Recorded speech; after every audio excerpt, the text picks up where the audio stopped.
ಸಾಹೇಬ್ರೆ ಇಲ್ಲೇ ನಿಂತಿದ್ದೀರಲ್ಲ, ಒಳಗೆ ಬನ್ನಿ, ಒಳಗೆ ಬನ್ನಿ. ಬರಬೇಕೋ ಬೇಡೋ ಅಂತ ಯೋಚನೆ ಮಾಡ್ತಾ ಇದ್ದೀನಿ. ರೀ, ಇಲ್ಲಿವರೆಗೂ ಬಂದ್ಮೇಲೆ ಏನ್ರಿ ನಿಮ್ದು? ನಡೀರಿ ಒಳಗಡೆ. ಬನ್ನಿ ಅಮ್ಮ, ಬನ್ನಿ ಬನ್ನಿ ಸಾಹೇಬ್ರೆ, ಬನ್ನಿ ಬನ್ನಿ. ಬಡವ್ರ ಮನೆಗೆ ಭಾಗ್ಯ ಬಂದಂಗಾಯ್ತು. ನಮ್ಮ ಭಾಗ್ಯನ ಬಲವಂತವಾಗಿ ಕರ್ಕೊಂಬಂದ್ರಲ್ಲಪ್ಪ. ಭಾಗ್ಯನೂ ಬರುತ್ತೆ, ಅದೃಷ್ಟನೂ ಬರುತ್ತೆ. ಆದರೆ ನೋವು ಪಡ್ತಿರೋರು ಮಾತ್ರ ನಾವು. ಸರ್ ನಮಸ್ತೆ, ಕೂತ್ಕೊಳ್ಳಿ ಸರ್. ಮೇಡಮ್ ಕೂತ್ಕೊಳ್ಳಿ, ಕಾಫಿ ತರ್ತಿದ್ದೀರಿ ಸರ್. ಬೇಕಾಗಿಲ್ಲ, ನಾವು ಕಾಫಿ ಗತಿಯಿಲ್ಲದೆ ಏನಿಲ್ಲಿ ಬಂದಿಲ್ಲ. ನಿಮ್ಮ ಮಗ ಮಾಡಿರೋ ತಪ್ಪಿಗೆ ನನ್ನ ಮಗಳು ಕಷ್ಟ ಅನುಭವಿಸ್ತಿದ್ದಾಳೆ. ಅದಕ್ಕೆ ಸಮಾಧಾನ ಮಾಡೋಣ ಅಂತ ಬಂದೆ. ಇಲ್ಲ, ನಿಮ್ಮ ಮಗಳು ನಮ್ಮ ಹತ್ರ ಚೆನ್ನಾಗೇ ಇದ್ದಾರೆ. ಮದುವೆ ಆದಮೇಲೆ ಮೊದಲನೇ ಸಲ ಮನೆಗೆ ಬಂದಿದ್ದೀರಾ. ಏನು ಕುಡಿದೇ ಹೋದರೆ ನಮಗೆ ಬೇಜಾರಾಗುತ್ತೆ. ವಾರವ್ವ, ನಮಗೆ ಬೇಜಾರಾದರೂ ಪರವಾಗಿಲ್ಲ, ನಿಮಗೆ ಮಾತ್ರ ಬೇಜಾರಾಗಬಾರ್ದು ಅಲ್ಲ? ಹಾಗಲ್ಲ ಸರ್. ರೀ, ನೀವು ಹೋಗಿ ಕಾಫಿ ತಗೊಬನ್ನಿ.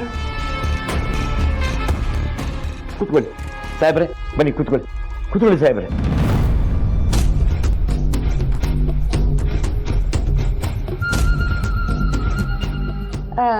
ಸರ್, ಏನ್ ನೋಡ್ತಾ ಇದೀರ ಅಂತ ಗೊತ್ತಾಗ್ಲಿಲ್ಲ. ನಮ್ಮಣ್ಣ ಹಂಚೆಲ್ಲ ಸೂಪರ್ ಆಗಿ ಹಾಕ್ಸಿದಾನೆ. ಮಳೆ ಬಂದ್ರು ಸೋರಲ್ಲ. ಮಳೆ ಬಂದು ಮನೆ ಸೋರಿದ್ರೂ ಪರವಾಗಿಲ್ಲ, ಆದರೆ ಮನೆ ಮಗಳಿಗೆ ಮದುವೆ ಮಾಡಿಕೊಟ್ಟು ಸೋಲೋದಿದೆಯಲ್ಲ, ಅದು ಯಾವ ತಂದೆಗೂ ಬರಬಾರ್ದು. ನೀವು ಯೋಚನೆನೇ ಮಾಡಬೇಡಿ ಸರ್. ಗಂಡ ಹೆಂಡತಿ ತುಂಬಾ ಅನ್ಯೋನ್ಯವಾಗಿದ್ದಾರೆ. ಅವ್ರು ಚೆನ್ನಾಗಿದ್ರು ಸಾಯೋವರೆಗೂ ಕೊರಗೋದು ನಾನೇ ಅಲ್ವಾ? ಏನು ಜಯರಾಮ, ನನ್ನ ಮೇಲಿರೋ ದ್ವೇಷಕ್ಕೆ ನಿನ್ನ ಮಗನ ಮುಖಾಂತರ ತೀರ್ಸ್ಕೊಂಡ್ಬಿಟ್ಟಲ್ಲ? ಇಲ್ಲ ಸಾಹೇಬ್ರೆ, ಎಲ್ಲ ಕೈ ಮೀರಿ ಹೋಗ್ಬಿಟ್ಟಿತ್ತು. ಸೈ, ಏನು ಕೈ ಮೀರಿಲ್ಲ, ಸುಮ್ಮನಿರೋ. ನಿನ್ನ ಮಗನಿಗೆ ನೀನೇ ಫೋನ್ ಮಾಡಿ ಕರೆದಿದ್ದು. ಅವನು ಬಂದ, ನನ್ನ ಮಗಳಿಗೆ ತಾಳಿ ಕಟ್ದ. ಓ ನಮಸ್ಕಾರ ಬೀಗ್ರೆ. ಯಾಕೆ ಹಂಗೆ ನೋಡ್ತಿದ್ದೀರಾ? ನಾನೇನಾದ್ರು ತಪ್ಪು ಹೇಳಿದ್ನಾ? ಹಾಗೇನಿಲ್ಲಪ್ಪ. ಓ, ನಾನು ಬಂದಿದ್ರೆ ಡಿಸ್ಟರ್ಬ್ ಆಯ್ತೇನೋ? ಹಾಗೇನಿಲ್ಲ, ಪರವಾಗಿಲ್ಲ, ಬಂದು ಕೂತ್ಕೊಳ್ಳಿ. ಸಾರಿ, ಮಾವ ನಿಂತಿರುವಾಗ ನಾನು ಕೂರಲ್ಲ. ಎಷ್ಟೇ ಆಗಲಿ, ದೊಡ್ಡವ್ರಿಗೆ ಮರ್ಯಾದೆ ಕೊಡೋದು ನಮ್ಮ ಸಂಸ್ಕೃತಿ ಅಲ್ವಾ? ನಿಜವಾದ ಮಾತು ಬಿಡಿ. ಮಾವ, ಈ ಬಟ್ಟೆಲಿ ಹೇಗೆ ಕಾಣಿಸ್ತಾ ಇದ್ದೀನಿ? ಚೆನ್ನಾಗಿದೆ ಹೇಳಿ ಅಂದ್ರೆ. ನೀವ್ ಯಾವ ಬಟ್ಟೆ ಹಾಕಿದ್ರು ಚೆನ್ನಾಗಿ ಕಾಣಿಸ್ತೀರಾ ಅಳಿ ಅಂದ್ರೆ. ಹೆಂಗಂತೀರಾ? ನಮ್ಮ ಮಗಳಲ್ಲಿ ಕಾಣಿಸ್ತಾನೆ ಇಲ್ವಲ್ಲ? ಸಂಜು ರೂಮಲ್ಲಿ ರೆಡಿ ಆಗ್ತಾ ಇದ್ದಾಳೆ. ಹೌದಾ? ಪರವಾಗಿಲ್ವೇ? ಇಲ್ಲಿ ಇಷ್ಟು ಬೇಗ ಎದ್ಬಿಟ್ಟಿದ್ದಾಳೆ. ನಮ್ಮನೇಲಿ 11-12 ಗಂಟೆ ಆದ್ರೂ ಅವಳು ಎದ್ದೇಳ್ತಾ ಇರ್ಲಿಲ್ಲ. ಅವಳು ಸ್ವಲ್ಪ ಹಾಗೇನೆ, ನೀವೇನು ಬೇಜಾರು ಮಾಡ್ಕೋಬೇಡಿ. ಸಂಜನೆಯಿಂದ ನಮಗೇನು ತೊಂದರೆ ಆಗಿಲ್ಲ. ಪಾಪ, ಅವಳ ಪಾಡಿಗೆ ಅವಳು ಆರಾಮಾಗಿದ್ದಾಳೆ. ನಾನು ನನ್ನ ಮಗಳನ್ನ ಮಾತಾಡಿಸ್ಬರ್ತೀನಿ. ನೀವು ಕಾಫಿ ಕುಡೀರಿ, ಅವಳು ರೆಡಿ ಆಗ್ಬಿಟ್ಟು ಬರಲಿ. ಇಲ್ಲ, ಮೊದಲು ಮಾತಾಡಿಸ್ಬಿಡ್ತೀನಿ. ರೂಮು ಬನ್ನಿ, ನಾನ್ ತೋರಿಸ್ತೀನಿ.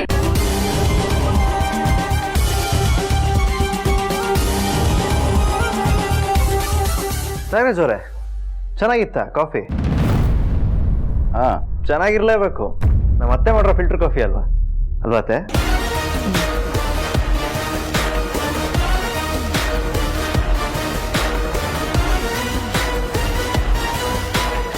ಏನು ಮಾವ ನಿಂತ ಇದ್ದೀರಾ? ಕೂತ್ಕೊಳ್ಳಿ. ಪರವಾಗಿಲ್ಲ ಹೇಳಿ ಅಂದ್ರೆ. ಜಯರಾಮನ್ಗೆ ನನ್ನ ಮೇಲೆ ಅಪಾರವಾದ ಮರ್ಯಾದೆ, ಅದಕ್ಕೆ ಅವ್ನು ಕೂರಲ್ಲ. ಓ ಹೌದಾ ಮಾವ, ಅಷ್ಟೊಂದು ಮರ್ಯಾದೆ ಕೊಡ್ತೀರಾ? ಎಷ್ಟೇ ಆಗಲಿ ಸಾಹೇಬ್ರಲ್ವಾ ಹೇಳಿ ಅಂದ್ರೆ. ಈ ಸಾಹೇಬ್ರು ಅನ್ನೋದೆಲ್ಲ ಏನಿದ್ರು ಸ್ಟೇಷನಲ್ಲಿ ಅಥವಾ ನೀವು ಡ್ಯೂಟಿಲಿ ಇದ್ದಾಗ. ಇಲ್ಲವ್ರು ನಿಮ್ಮ ಬೀಗರು. ಬೀಗರಿಗೆ ಗೌರವ ಮರ್ಯಾದೆ ಕೊಡಬೇಕು ನಿಜ. ಆದರೆ ಈ ಥರ ಅತಿಯಾದ ಮರ್ಯಾದೆ ಕೊಟ್ಟರೆ ನೋಡಿದವ್ರು ನಿಮ್ಮ ಬಗ್ಗೆ ಏನು ಅನ್ಕೊಳ್ಳಲ್ಲ ಹೇಳಿ ಅಲ್ವಾ ನಾಗರಾಜ್ ಅವರೇ? ಹಾಂ ಹಾಂ, ಹೌದೌದು. ಹೌದಂತೆ, ಅವರೇ ಒಪ್ಕೋತಾ ಇದ್ದಾರೆ. ಬನ್ನಿ ಕೂತ್ಕೊಳ್ಳಿ ಮತ್ತೆ. ಸುಮ್ಮನೆ ಬೇಡಿ ಅಂದ್ರೆ ಕೂತ್ಕೊಳ್ಳಿ. ಬೇಡಿ ಕೂತ್ಕೊಳ್ಳಿ.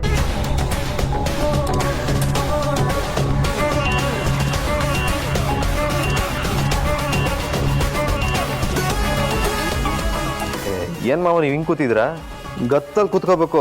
ಕೈ ತೆಗಿರಿ, ಇರ್ಲಿ ಬಿಡಿ. ತೆಗಿರಿ, ಆರಾಮಾಗಿ ಕೂತ್ಕೊಳ್ಳಿ ನೀವು. ಹಂಗೆ ಅವ್ರ ಥರ ಗತ್ತಲ್ಲಿ ಕಾಲ್ ಮೇಲೆ ಕಾಲ್ ಹಾಕೊಂಡು ಕೂತ್ಕೊಳ್ಳಿ. ಅಯ್ಯೋ ಬೇಡಿ ಸುಮ್ಮನೆ. ಏನ್ ಮಾವ, ಬಂದಿರೋ ಬೀಗ್ರ ಮುಂದೆ ನೀವು ಹಿಂಗೆ ಬೆಂಡ ಕೂತ್ರೆ ಅವ್ರಿಗೆ ಅವಮಾನ ಮಾಡ್ದಂಗೆ ಅಲ್ವಾ ನಾಗರಾಜ್ ಅವರೇ? ಅವಮಾನನ ಇಲ್ವಲ್ಲ? ಇಲ್ವಾ? ಮತ್ತೆ ನೀವು ಮಾತ್ರ ಕಾಲ್ ಮೇಲೆ ಕಾಲ್ ಹಾಕೊಂಡು ಕೂತ್ಕೋಬಹುದು, ನಮ್ಮ ಮಾವ ನಿಮ್ ಬೀಗರು ಕಾಲ್ ಮೇಲೆ ಕಾಲ್ ಹಾಕೊಂಡು ಕೂತ್ಕೋಬಾರ್ದು ಅನ್ನೋದು ಎಷ್ಟು ನ್ಯಾಯ ಹೇಳಿ? ಮಾವ, ನನ್ನ ಮಾತಕ್ಕೆ ಬೆಲೆ ಇದೆ ತಾನೆ? ಖಂಡಿತ ಇದೆ ಹೇಳಿ ಅಂದ್ರೆ. ಮತ್ತೆ ಬನ್ನಿ, ನೀವು ಕೂತ್ಕೊಳ್ಳಿ, ಸರಿ ಕೂತ್ಕೊಳ್ಳಿ.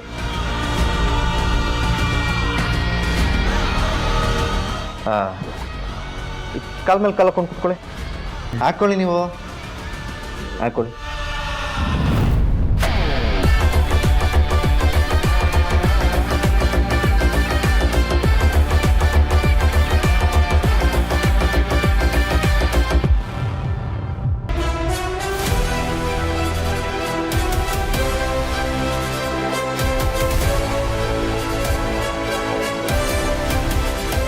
ಹೇಗಿದೆ ನಾಗರಾಜ್ ಅವರೇ ನಮ್ಮ ಮಾವನ ಸ್ಟೈಲು?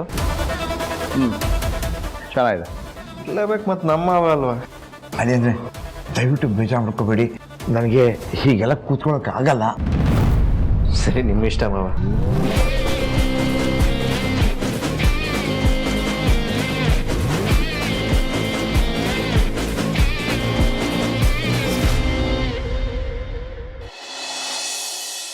ಏನ್ ಹೇಳ್ತಾ ಇದೀರಾ ನೀವು? ಆ ದೀಪ ಯಾಕೆ ಉತ್ಸವ ಮೂರ್ತಿ ತಗೊಂಡು ಹೋದ್ಲು? ಅವಳಿಗೆ ಯಾರ ಪರ್ಮಿಷನ್ ಕೊಟ್ಟಿದ್ದು? ಇವತ್ತು ಅವ್ರ ಮನೇಲಿ ಪೂಜೆ ಇಟ್ಕೊಂಡಿದ್ದಾರೆ ಅಂತ ಜಯರಾಮಣ್ಣನ ಸೊಸೆ ಬಂದು ತಗೊಂಡೋಗ್ಬೇಕಾಗಿತ್ತು. ಆದರೆ ಆ ಹುಡುಗಿ ಬರಲಿಲ್ಲ ಅಂತ ದೀಪನೇ ಅವ್ರ ಅಣ್ಣನ ಜೊತೆ ಬಂದು ತಗೊಂಡೋದ್ಲು. ತಗೊಂಡೋಗೋದ್ರಲ್ಲಿ ತಪ್ಪೇನಿದೆ ಅಮ್ಮವ್ರೆ, ತಂದಿಡ್ತಾಳೆ ಬಿಡಿ. ನೀವು ಅದೇನು ಮಾಡ್ತಿರೋ ಗೊತ್ತಿಲ್ಲ. ಈಗಿಂದ ಈಗಲೇ ಆ ಉತ್ಸವ ಮೂರ್ತಿ ಇಲ್ಲಿರ್ಬೇಕು. ಅದೇಗಾಗುತ್ತಮ್ಮ? ಒಂದು ಸಲ ದೇವಿ ಇಲ್ಲಿಂದ ಹೊರಟ ಮೇಲೆ ನಿಲ್ಲೋ ಆಗಿಲ್ಲ, ವಾಪಸ್ಸು ಕರೆಸ್ಬಾರ್ದು, ಅದು ಅಪಶಕುನ. ಅಷ್ಟಕ್ಕೂ ದೇವಿ ತಗೊಂಡೋಗಿರೋದು ಅದು ನಿಮ್ಮನೆ ಸೊಸೆನೇ ಅಲ್ವಾ? ಈ ದೇವಸ್ಥಾನ ಟ್ರಸ್ಟಿ ಯಾರು? ನೀವಮ್ಮ. ದೇವಸ್ಥಾನ ಯಾರಿಂದ ನಡೀತಿರೋದು? ನಿಮ್ಮಿಂದಲೇ ಅಮ್ಮ. ಹಾಗಿದ್ಮೇಲೆ ನನ್ನ ಮಾತಿಗೆ ಬೆಲೆ ಇಲ್ವಾ? ಖಂಡಿತ ಇದೆಯಮ್ಮ, ಆದರೆ ದೇವ್ರ ವಿಷಯದಲ್ಲಿ ಇಷ್ಟೊಂದು ಹಠ ಒಳ್ಳೆಯದಲ್ಲಮ್ಮ. ನಾನು ನಿಮ್ಮ ಉಪದೇಶ ಕೇಳೋದಕ್ಕೆ ಬಂದಿಲ್ಲ, ನನಗೇನು ಅನ್ಸುತ್ತೋ ಅದನ್ನ ಮಾಡಕ್ಕೆ ಬಂದಿದ್ದೀನಿ. ಅವಳದು ಹೇಗೆ ಉತ್ಸವ ಮೂರ್ತಿನ ತಗೊಂಡು ಹೋಗ್ತಾಳೋ ನಾನು ನೋಡ್ತೀನಿ. ಬೇಡಮ್ಮ, ಹೊರಟಿರೋ ದೇವ್ರನ್ನ ತಡೆಯೋ ಪ್ರಯತ್ನ ಮಾಡಬೇಡಿ, ಅದರಿಂದ ನಿಮಗೆ ತೊಂದರೆ ಆಗುತ್ತೆ. ಅದೇನೇ ಆದರೂ ಈ ಸೌಂದರ್ಯ ತಲೆ ಕೆಡಿಸ್ಕೊಳ್ಳಲ್ಲ. ಬನ್ನಿ ಚಿಕ್ಕ. ಎಲ್ಲ ಆ ದೇವರೇ ನೋಡ್ಕೋಬೇಕು. ಕೊಡಿ, ನಿಮಗೆ ಭಾರ ಆಗ್ಬೋದು, ನಾನು ಹಿಡ್ಕೋತೀನಿ. ಇಲ್ಲ, ನಾನು ಇದನ್ನ ತುಂಬಾ ಪ್ರೀತಿಯಿಂದ ತಂದಿದ್ದೀನಿ, ನಾನೇ ಅವಳಿಗೆ ಕೊಡ್ತೀನಿ. ಓ ಹಾಗ? ಎಷ್ಟೇ ಆದ್ರೂ ತಾಯಿ ಪ್ರೀತಿ ಅಲ್ವಾ? ಬನ್ನಿ ಬನ್ನಿ ಬನ್ನಿ ಬನ್ನಿ. ಇದೇನಿದು, ರೆಡಿ ಆಗ್ತಾ ಇದ್ದಾಳೆ ಅಂದ್ರೆ ಇನ್ನು ಮಲಗೆ ಇದ್ದಾಳೆ ಇವಳು? ಹೌದು, ಎಲ್ಲರ ಮುಂದೆ ಹೇಳಿದ್ರೆ ನಿಮ್ಮ ಮಗಳ ಬಗ್ಗೆ ಏನಾದರೂ ಅನ್ಕೋತಾರೆ ಅಂತ ನಮ್ಮ ಅತ್ತಿಗೆ ಪಾಪ ಸುಳ್ಳು ಹೇಳಿದ್ರು. ಸಂಜನಾ ಪಾಪ ಯಾವಾಗಲೂ ಹಿಂಗೇ ಮಲಗಿರ್ತಾಳೆ. ಇವಳು ಯಾವಾಗಲೂ ಇದೇ ಆಗೋಯ್ತು. ಸಂಜನಾ, ಏ ಸಂಜನಾ, ಸಂಜನಾ, ಏ ಸಂಜನಾ,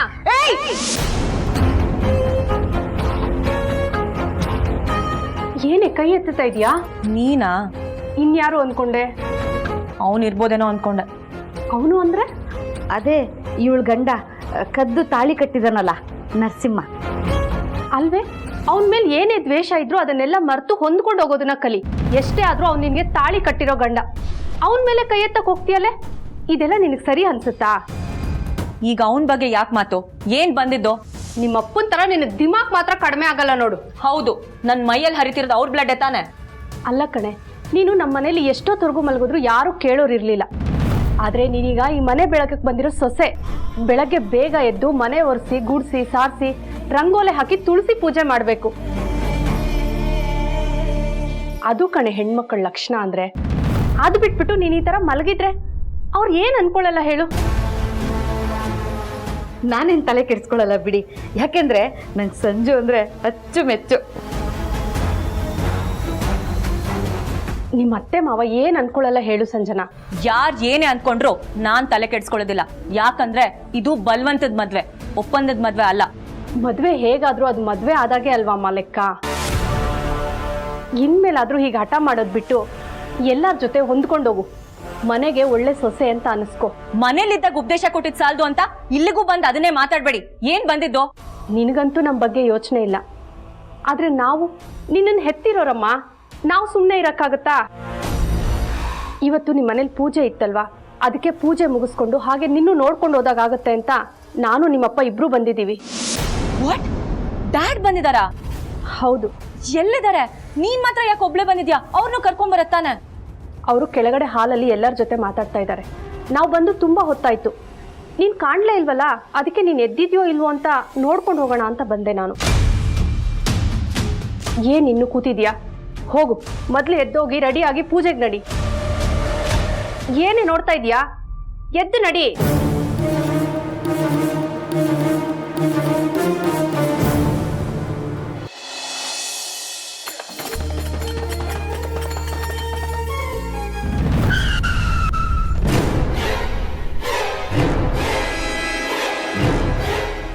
ಯಾರಾದ್ರು ದಾರ ಅಡ್ಡಿಸ್ತಿರೋದು? ಏನ್ ಕರ್ಕೊಂಡು ಹೋಗ್ತಾರೋ ಕಾಣಿಸ್ತಿಲ್ವಾ? ಕಾಲಿನ ಕೆಳಗೆ ಇಳಿತಾ ಇಲ್ವಾ? ಗೋಲ್ ತಗೊಂಡು ಗ್ಲಾಸ್ ಹೊಡಿಬೇಕಾಗತ್ತೆ.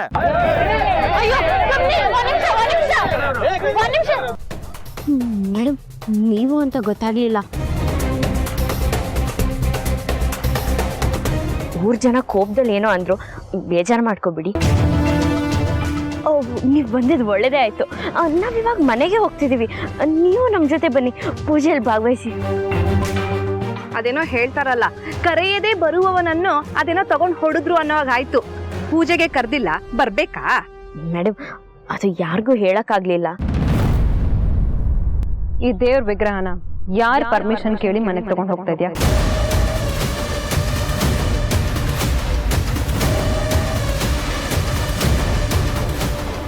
ಪೂಜೆಗೆ ಅಂತ ತಗೊಂಡು ಹೋಗ್ತಿರೋದು ಮೇಡಮ್, ಅದಕ್ಕೆ ಅನುಮತಿ ಕೇಳಬೇಕಾ? ಈಗಿಂದ ಈಗಲೇ ಈ ದೇವ್ರನ್ನ ಹೇಗೆ ತಂದ್ಯೋ ಹಾಗೆ ತಗೊಂಡೋಗಿ ವಾಪಸ್ ಇಡ್ತೀವಿ.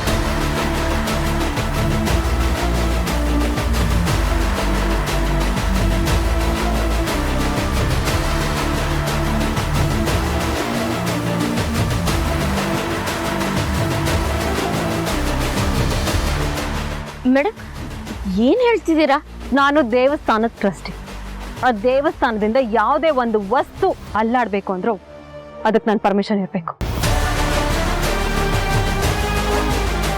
ಅಂಥದ್ರಲ್ಲಿ ನನಗೆ ಒಂದು ಮಾತು ಕೇಳದೆ ಈ ದೇವ್ರ ವಿಗ್ರಹನ ಅದು ಹೇಗೆ ತಗೊಂಡು ಹೋಗ್ತಾ ಇದೆಯಾ?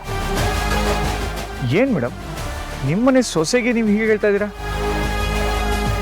ಪೂಜೆ ಮುಗಿಸ್ಕೊಂಡು ಪುಟ್ಟಿನ ದೇವ್ರನ್ನ ದೇವಸ್ಥಾನಕ್ಕೆ ತಲುಪಿಸ್ತಾಳೆ. ಅರ್ಚಕರನ್ನ ಕೇಳೇ ತಗೊಂಬಂದಿರೋದು. ದೇವ್ರಿಗೆ ಕಡಿವಾಣ ಹಾಕೋ ಪ್ರಯತ್ನ ಮಾಡಿಬಿಡಿ, ಒಳ್ಳೇದಾಗಲ್ಲ. ನಿನ್ನ ಹತ್ರ ಬುದ್ಧಿ ಹೇಳಿಸ್ಕೊಳ್ಳೋ ಕರ್ಮ ನನಗಿಲ್ಲ.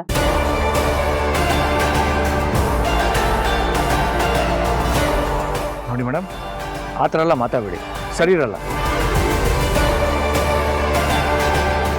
ಸುಮ್ಮನೆ ರಣ ಮೇಡಮ್, ಇವತ್ತು ನಮ್ಮ ಮನೆಯಲ್ಲಿ ನಮ್ಮ ಅಣ್ಣ ಅದಕ್ಕೆಗೋಸ್ಕರ ಪೂಜೆ ಇಟ್ಕೊಂಡಿದ್ದೀವಿ.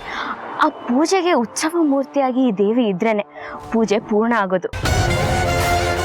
ಪೂಜೆ ಮುಗಿಸಾದ್ಮೇಲೆ ನಾನೇ ದೇವಿನ ವಾಪಸ್ ತಗೊಂಡು ಬಂದಿರ್ತೀನಿ. ದಯವಿಟ್ಟು ನೀವು ನಮ್ಮ ಜೊತೆ ಬನ್ನಿ ಮೇಡಮ್.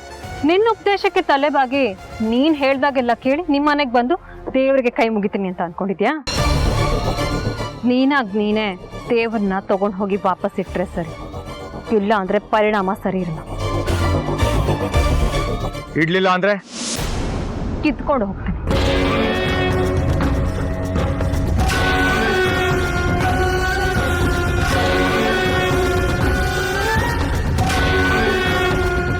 ಏನ್ ಮೇಡಮ್ ಹೀಗೆ ಮಾತಾಡ್ತಿದ್ದೀರಾ? ದೀಪ ನಿಮ್ಮನೆ ಸೊಸೆ ಅಂತಾನೆ. ರೀ, ಇದು ನಿಮಗ್ ಸಂಬಂಧ ಪಟ್ಟಿಲ್ದೇ ಇರೋ ವಿಚಾರ. ನಿಮ್ದು ಎಷ್ಟು ಕೆಲಸ ಇದೆ ಅಷ್ಟು ಕೆಲಸ ನೋಡ್ಕೊಳ್ಳಿ ಸಾಕು. ಪುಟ್ಟಿ, ನಿನ್ನನ್ನು ಹೇಗೆ ತಡಿತಾರೆ ಅಂತ ನಾನು ನೋಡ್ತೀನಿ, ನೀನು ನಡಿ. ಇಲ್ಲಿಂದ ಇನ್ನು ಒಂದು ಹೆಜ್ಜೆ ಇಡೋದಕ್ಕೂ ನಾನು ಬಿಡಲ್ಲ. ನೀನೇ ವಿಗ್ರಹನ ತಗೊಂಡೋಗಿಡ್ತೀಯ, ಇಲ್ಲ ಕಿತ್ಕೊಂಡು ಹೋಗ್ಲಾ?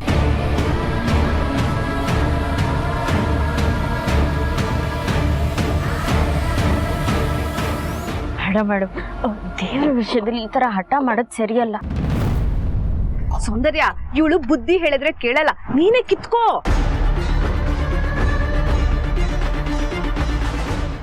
ಕೊಡೆ ಮೇಡಮ್, ಬೇಡ ಮೇಡಮ್, ಮೇಡಮ್.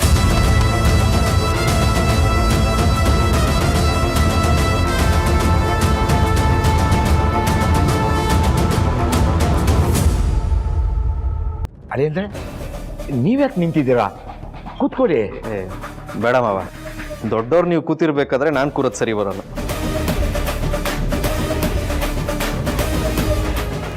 ಆಕ್ಚುಲಿ ಅತ್ತೆ ಕೂರ್ಬೇಕು. ಬೇಡ ಅಳಿ ಅಂದರೆ ಸಾಹೇಬ್ರ ಮುಂದೆ ನಾನು ಕೂತ್ಕೊಳ್ಳೋಕೆ ಇಷ್ಟಪಡಲ್ಲ. ಪರವಾಗಿಲ್ಲ, ನಿಂತೇ ಇರ್ತೀನಿ ಬಿಡಿ. ಏನತ್ತೆ ನೀವು, ನಾನು ಆಗಲೇ ಹೇಳಲಿಲ್ವಾ, ಅವರು ಸಾಹೇಬ್ರಲ್ಲ, ಅದೆಲ್ಲ ಏನಿದ್ರು ಸ್ಟೇಷನಲ್ಲಿ. ಇವ್ರು ಯಾಕೋ ಈ ಇನ್ಸ್ಪೆಕ್ಟರ್ಗೆ ತುಂಬಾನೇ ಮರ್ಯಾದೆ ಕೊಡ್ತಾ ಇದ್ದೀರಾ ಅಲ್ವಾ ನಾಗರಾಜ್ ಅವರೇ? ಜಾಸ್ತಿ ಮರ್ಯಾದೆ ಏನು ಬೇಡ ಬಿಡಿ. ಕೊಡೋದು ಬೇಡವಂತೆ ಅವರೇ ಹೇಳ್ತಿದ್ದಾರೆ, ನೀವು ಯಾಕೆ ತಲೆ ಕೆಡ್ಸ್ಕೊತಿದ್ದೀರಾ? ಆರಾಮಾಗಿ ಕೂತ್ಕೊಳ್ಳಿ. ಬನ್ನಿ ಕೂತ್ಕೊಳ್ಳಿ, ತಟ್ಟೆ ಕೊಡಿ ಇಲ್ಲಿ ಕೂತ್ಕೊಳ್ಳಿ. ಅಳಿ ಅಂದರೆ ಬನ್ನಿ, ನೀವು ಸುಮ್ಮನೆ ಕೂತ್ಕೊಳ್ಳಿ ಅಂತ.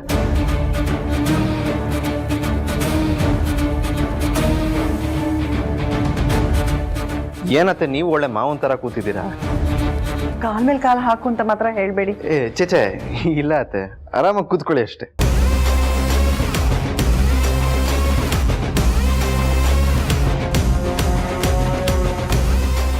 ನಿಮ್ಗೊಂದು ವಿಷಯ ಗೊತ್ತಾ ನಾಗರಾಜ್ ಅವರೇ? ಗೊತ್ತಿಲ್ಲ. ಗೊತ್ತು ಮಾಡಿಸ್ತೀನಿ. ಈ ಹೀರೋಗಳಿಗೆ ಬೇಜಾನ್ ಟಾರ್ಚರ್ ಕೊಡೋ ಕ್ಯಾರೆಕ್ಟರ್ ಮಾಡ್ತಿದ್ದ ವಜ್ರಮುನಿ ಅವ್ರಿಗೂ ಹೀರೋ ಅಂತ ವ್ಯಕ್ತಿತ್ವ ಇತ್ತಂತೆ. ಹಾಗೆ ಹೀರೋಯಿನ್ಗಳನ್ನ ಅಳ್ಸೋ ಕ್ಯಾರೆಕ್ಟರ್ ಮಾಡ್ತಿದ್ದ ಸುಂದರಕೃಷ್ಣ ಅವ್ರಿಗೂ ಮಗುವಿನ ಮನ್ಸಿತ್ತಂತೆ. ನಾನು ಕೇಳಿದ್ದೀನಿ. ಅದಕ್ಕೆ ಸುಂದರ್ ಕೃಷ್ಣ ಅರಸ್ ಅವರ ದೊಡ್ಡ ಫ್ಯಾನ್ ನಾನು. ಓ ಹೌದಾ? ಅವ್ರ ಥರ ನಗೋದು ಅಂದರೆ ನಂಗೆ ತುಂಬಾ ಇಷ್ಟ. ರಿಯಲಿ? ಒಂದ್ಸಲ ನಗಿ ನೋಡೋಣ.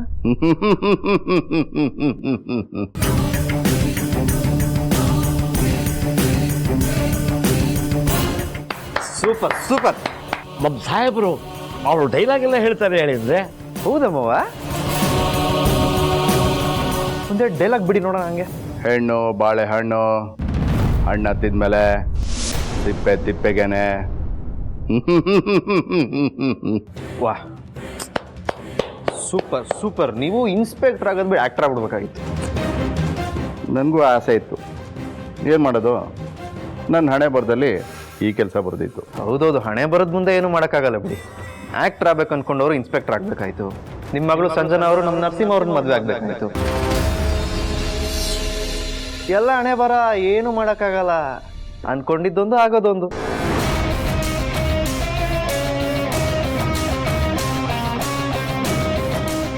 ಏನೋ ನಮ್ಮ ಪಾಲಿಗೆ ಬಂದಿದ್ದನ್ನ ಖುಷಿಯಾಗಿ ಸ್ವೀಕರಿಸ್ಬೇಕು. ಏನಂತೀರ ನಾಗರಾಜ್ ಅವರೇ? ಎಲ್ಲಾನು ಸ್ವೀಕರಿಸೋಕ್ಕಾಗಲ್ಲ. ಅಂದರೆ ನನ್ನ ಮಗಳನ್ನ ಇವ್ರ ಮಗ ಮದುವೆ ಆಗಿರೋದು ನಾನು ಒಪ್ಪಲ್ಲ.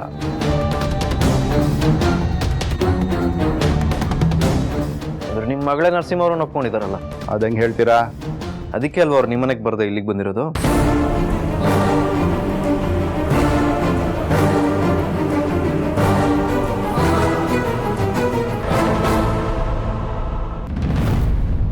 ಡ್ಯಾಡ್,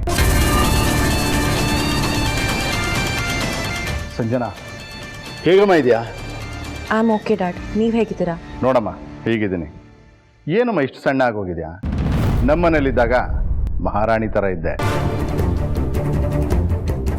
ಆದರೆ ಈಗ ಕೂಲಿ ಆಳ್ ಥರ ಆಗೋಗಿದ್ಯಾ. ಅಲ್ಲ, ಇವರು ಊಟ ಗೀಟ ಸರಿಗೆ ಆಗ್ತಿದ್ದಾರೋ ಏನೋ?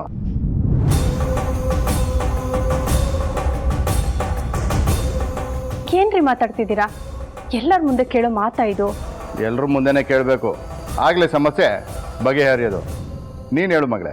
I am okay, nothing to worry. ನನಗೇನು ಬೇಕೋ ಅದನ್ನು ತರಿಸ್ಕೊಂಡು ತಿಂತಾ ಇದ್ದೀನಿ. ಕೇಳಿಸ್ಕೊಂಡೇನೆ, ಇವಳೇ ತರಿಸ್ಕೊಂಡು ತಿಂತಿದ್ದಾಳಂತೆ. ಸರ್, ನಾವು ಸಂಜನನ್ನ ನಮ್ಮ ಮನೆ ಮಗಳ ಥರನೇ ನೋಡ್ಕೊಳ್ತಾ ಇದ್ದೀವಿ. ಆದರೆ ಅವ್ರಿಗೆ ನಾವು ಮಾಡಿದ ಅಡುಗೆ ಸರಿ ಹೋಗ್ತಾ ಇಲ್ಲ ಅಷ್ಟೆ. ನನ್ನ ಮಗಳು ಹುಟ್ತಾ ಚಿನ್ನದ ಸ್ಪೂನ್ನ ಬಾಯಲ್ಲಿ ಇಟ್ಕೊಂಡೇ ಹುಟ್ಟಿರೋದು.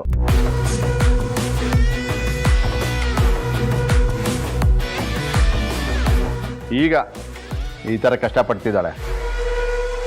ಜಯರಾಮ, ಆ ಬ್ಯಾಗ್ ಕೊಡ.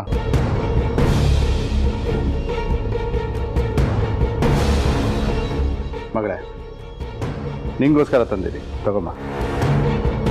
ಏನ್ ಡ್ಯಾಡ್ ಇದು? ನೋಡು, ಸರ್ಪ್ರೈಸ್.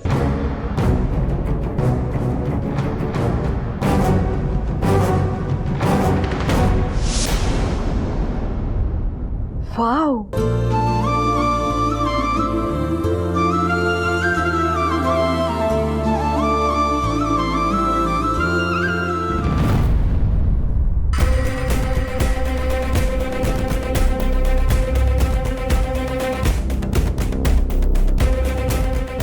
ನಮ್ಮ ರೂಪಂಗೆ ಇದೆಲ್ಲ ತುಂಬ ಇಷ್ಟ ಅಲ್ವಾ, ಅದಕ್ಕೆ ಅದನ್ನೇ ದುರ್ಗುಟ್ಕೊಂಡು ನೋಡ್ತಿದ್ದಾಳೆ.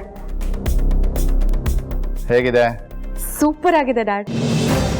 Thank you so much. ಈ ಮನೇಲಿರೋರ್ಗೆ ನಿನ್ಗೊಂದು ಚಿಕ್ಕ ಉಂಗುರ ಕೊಡ್ಸೋ ಯೋಗ್ಯತೆ ಇಲ್ಲ.